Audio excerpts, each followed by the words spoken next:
बात आपने देख ली, आपको याद रहेगी, लेकिन जो काम आपने कर लिया, जिस एक्टिविटी को आपने किया, उसको आप नहीं भूल सकते, परमानेंट हो जाएगी वो चीज।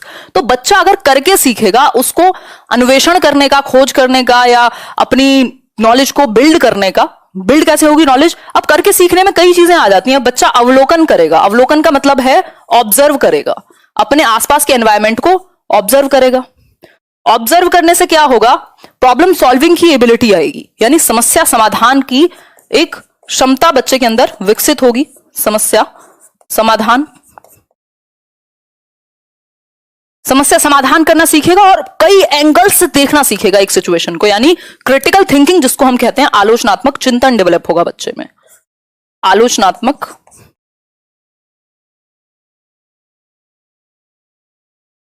चिंतन डेवलप होगा। ठीक है बात यहां तक की? कोई समस्या नहीं होगी? हो तो बता दीजिए।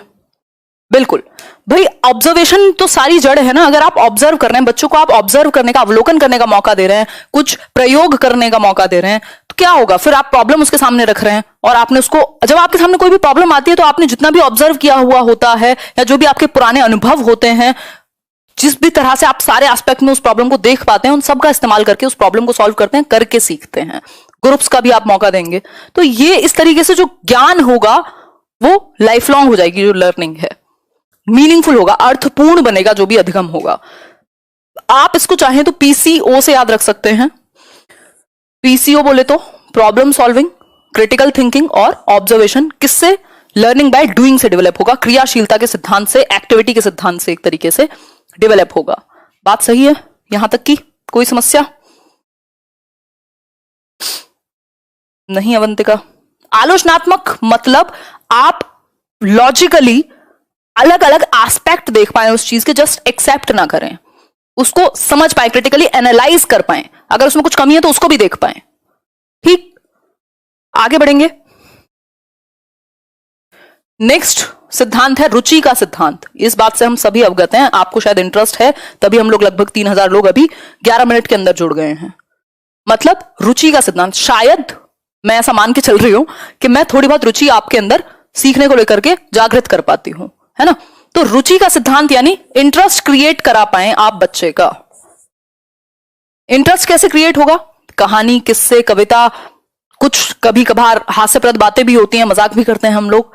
क्या होगा? उससे इंटरेस्ट क्रिएट होगा। और जब आपकी किसी चीज में रुचि होती है तो आप आगे उसको एक्सप्लोर करना चाहते हैं कि और क्या है इसमें, उसको लाइफ लॉन्ग बनाना चाहते हैं। वो चीज जमती है दिमाग में जाकर के, नई नई चीजें आपका सीखने का मन करता है। फिर तो रुचि का सिद्धांत मतलब बच्चे का आप इंटरेस्ट डेवलप करा सकें। चाहे फिर आप एग्जांपल्स, उदाहरण ऐसे दीजिए,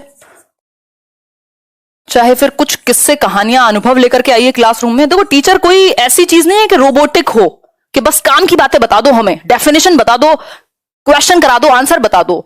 ये डिस्कशन या जुड़ने की, लाइफ से जुड़ रहे हैं ना हम, मैं और आप, तो यहां कई बार फालतू बातें भी होती हैं और होनी चाहिए।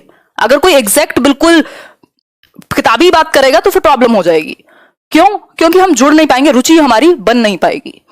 तो किस्से, कहानी, इन सब का इस्तेमाल हो सकता है। डिस्कशन करा सकते हो आप, बच्चों के जो भी टॉपिक हो, उनकी जिंदगी से जुड़े हुए, उनको ला सकते हो। इससे क्या होगा? वो आगे खुद करके सीखने की उसके अंदर क्षमता और अच्छे से विकसित होगी। ठीक है बात? ये देखो आर.एस. भारवी कितने खुश हैं। ये वाला रुचि का सिद्धांत ज्यादा इंपॉर्टेंट है। बाकी नेक्स्ट है अभिप्रेरणा का सिद्धांत, यानी मोटिवेशन। बहुत इंपॉर्टेंट चीज है। मोटिवेशन से होता क्या है? लोग कहते हैं मोटिवेशन बेकार की चीज है, खाना भी बेकार की चीज है, मत खाइए, है ना। तो मोटिवेशन से क्या होता है कि हमें एक दिशा मिलती है किसी चीज को शुरू करने की, किसी चीज को बनाए रखने की और किसी चीज के अंत तक पहुंचने की, है ना, किसी चीज को अचीव करने की। मतलब अगर आप अभिप्रेरित कर पाए, ये केंद्र में है अभिप्रेरणा सिखाने के, कि आप अभिप्रेरित कर पाए बच्चों को, उससे क्या होगा? जो अधिगम है वो दिशा निर्देशित बनेगा, दिशा निर्देशित बनेगा। एक गोल डायरेक्टेड प्रोसेस बन पाएगी कि आप उस गोल तक पहुंच पाए, बहुत सारी डिफिकल्टीज के बाद भी, बहुत सारी समस्याओं के बाद भी आप गिव अप नहीं करते। तो बच्चों को आपको मोटिवेटेड भी रखना है, चाहे वो आपके उदाहरण हो, चाहे वो फिर आपका एक्टिविटी हो, चाहे वो फिर कुछ और उनके जीवन से कुछ इंस्पिरेशन लेना हो। तो इससे क्या होगा, दिशा मिलेगी एक बच्चे को, वो उस चीज को करना चाहेगा। अगर आपको पता ही नहीं आप क्यों कर रहे हैं कुछ, तो करेंगे क्यों? ठीक है, चलिए आगे बढ़ते हैं, नेक्स्ट पॉइंट की तरफ चलेंगे। तो आपको अभिप्रेरित रखने का प्रयास करना है, बच्चों को मोटिवेटेड रखने का प्रयास करना है। इन सब चीजों से आपको इंटरव्यू में भी हेल्प मिलती है, क्योंकि आप बेसिक्स जानते हैं टीचिंग के।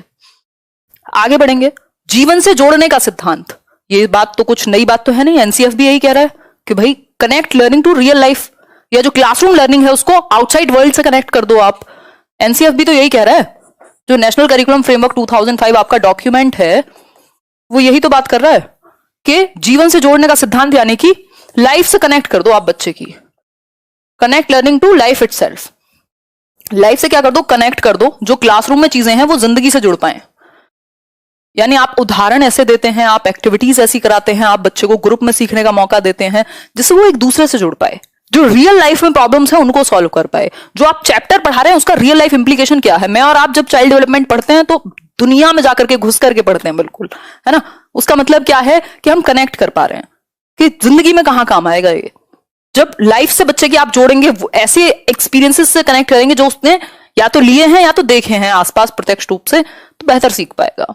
तो आप लाइफ से कनेक्ट करें लर्निंग को, जीवन से जोड़ पाए, रियल लाइफ एग्जांपल्स यानी वास्तविक जीवन के उदाहरण दे पाए, रियल लाइफ एग्जांपल्स आप प्रस्तुत कर पाए यदि, तो इट वुड बी ग्रेट। ठीक है बात, ईवीएस में करा चुकी हूं कंप्लीट, रिवाइज करा दूंगी टाइम के साथ। जी शुभांगिनी, बहुत बढ़िया। मैंने मोनिका पढ़ाई कर लो, यारी दोस्ती कर लेना, कोई बात नहीं, बहुत समय मिलेगा। वैसे ये एरिक्सन कहते हैं कि आपकी यारी दोस्ती का समय, मतलब वो कहते नहीं है, उनकी थ्योरी से ये बात निकल के आती है कि आइडेंटिटी क्राइसिस और इंटीमेसी वर्सेस आइसोलेशन दोनों आगे पीछे ही हैं। और ये क्रिटिक भी है उनका कि आपको उसी समय पे यारी दोस्ती भी करनी है, आपका इमोशनल उतार चढ़ाव का साल टाइम भी है, पीरियड भी है, और आपके करियर का भी टाइम है। तो या तो बैलेंस कर लो या तो फिर किसी एक में डूब जाओ। तो मैं वो बूढ़े लोगों की तरह तो नहीं कहूंगी, बट फिर करेज रखिए बैलेंस करने का। व्यक्तिक विभिन्नता का सिद्धांत, व्यक्तिक विभिन्नता का सिद्धांत यानी इंडिविजुअल डिफरेंसेस हैं बच्चों में।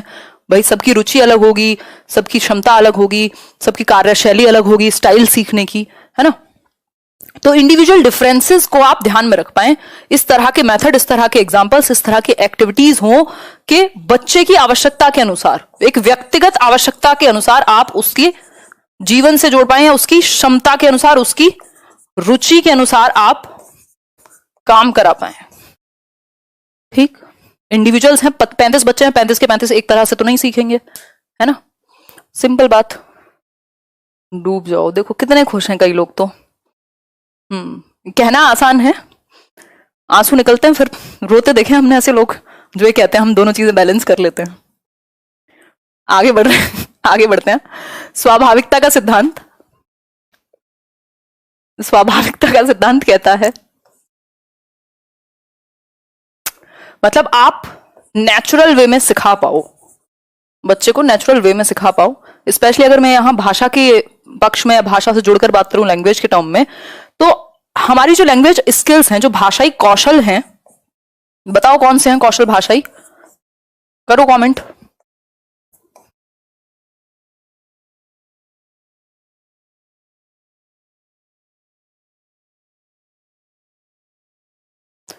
चार भाषाई कौशल हैं और हम स्वाभाविक रूप से उनको सीखें तो अच्छा होगा, एक सीक्वेंस में हम उनको सीखें नेचुरली तो अच्छा होगा। बहुत बढ़िया।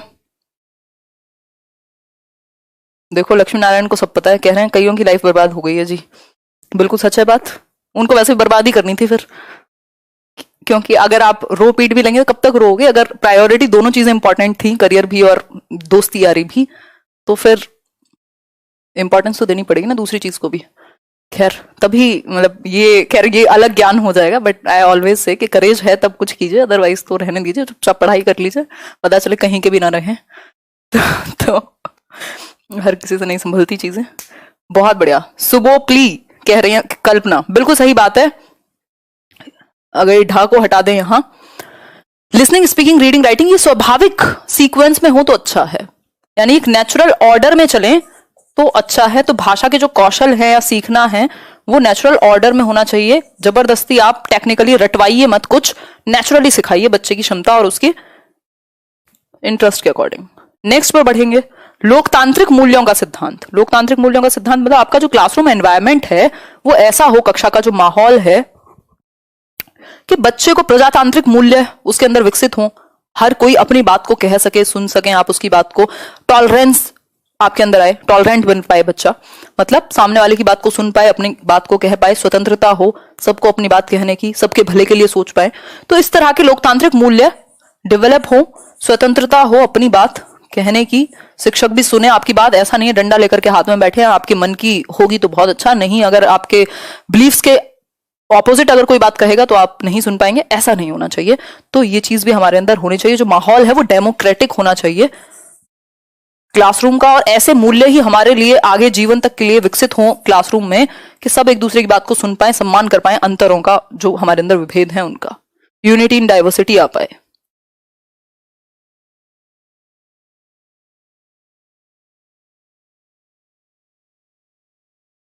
बहुत बढ़िया, बहुत समझदार लोग हैं आप।